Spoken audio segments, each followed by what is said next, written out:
Herkese merhaba arkadaşlar, kanalımıza hoş geldiniz. Bugün sizler için Afra Saraçoğlu'ndan yepyeni haberler hazırladım.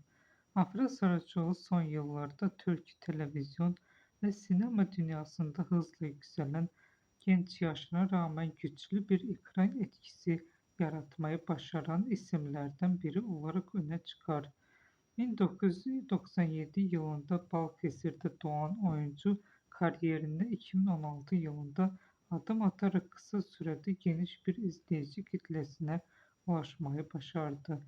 Onu farklı kılan en önemli özellik enerjik ve doğal oyunculuğunu derinlikli bir duyguyla birleştirmesidir.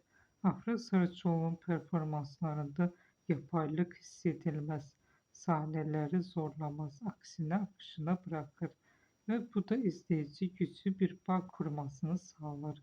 Özellikle Fazilet Hanım ve Kızları ve Yalı Çapkını gibi projelerdeki rolleri onun geniş kitleler tarafından tanınmasını sağladı.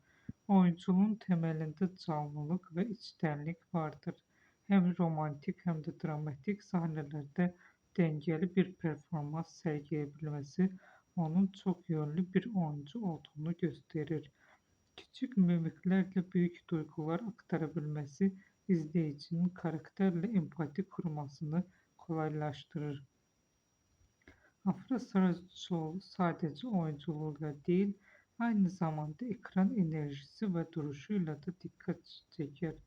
Genç yaşına rağmen disiplinli kariyer yaklaşımı onu kısa sürede sektörün öne çıkan kimliklerinden biri haline getirmiştir. Onu izlemek çoğu zaman sadece bir karakteri takip etmek değil, karakterin duygusal yolculuğunu hissetmek gibi bir deneyim sunar. Bugünlük benden bu kadar arkadaşlar. Yeniden görüşmek üzere. Hoşça kalın. Bizi izlemeyi unutmayın.